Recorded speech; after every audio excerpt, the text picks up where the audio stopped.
Hi guys, welcome back to our YouTube channel. So in this tutorial, we're gonna learn how can we measure the radius in Autocad or the circle. So we have the various circles with various dimension of the circles here. So to measure the radius, just click on this home button, and here in this utilities group, just click on this arrow, and this flyout appears where you have the second option, that is radius. Just after clicking, your command will be activated, and this command is saying to select the arc or the circle. I'll select this circle,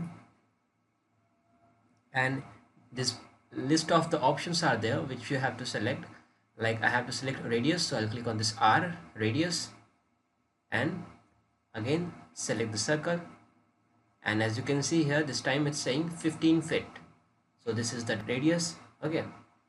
Similarly, it's also suggesting the diameter also.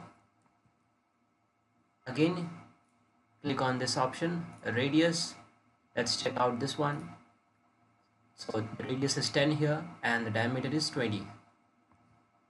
You can also use the shortcut, guys. The shortcut is measure geometry, MEASUREGEOM. Enter.